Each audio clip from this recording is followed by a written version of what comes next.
Okay, what made you want to become a teacher? Well, I suppose I became a teacher by default, actually, because that wasn't my original desire. But Mm.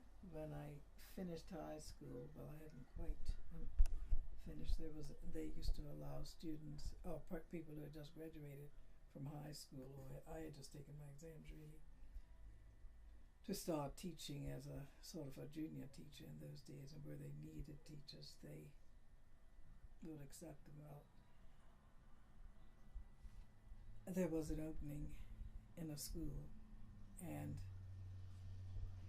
unbeknown to me, my mother and her sister, who was a teacher, must have asked this woman if I could teach. I finished high school when I was 16, Mm.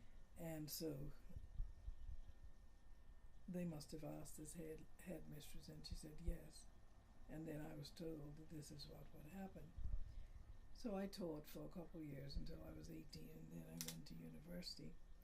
And when I came back to Bermuda, it was the easiest job to get. I mean, it was an easy job to get, especially since I had a degree and everything. Then I was 22, and still, that hadn't been my particular desire, but I had a fair amount of experience. And then, so I just applied for a teaching job and got it immediately. And I stayed working in that role until 1961 when I got married. And then, that was in Bermuda. Then I went to Montreal, and I saw there was a teaching job available in a private high school. So I taught there. And then, after Grandpa finished his training in dentistry, we went to Jamaica again because I had a lot of experience and whatnot by that time. I taught in Jamaica for about, well, almost 3 years, I guess. And then when I came up here, it was convenient. So it was more a matter of convenience. And I, by this time, had grown to like it, but it still wasn't my first choice.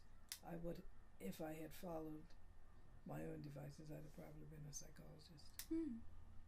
And having had children, though, it was very convenient too, because I was home when my children were home in holidays, and that was important to me. Whereas if I had had another job, well, when they were on holidays, I might have still been out working. Mm-hmm. So it worked well. Of course, for 10 years, I didn't work outside the house. But, that's how it came about. It wasn't so much that I had actually chosen. It was just sort of circumstances. Oh, okay. All right, thank you.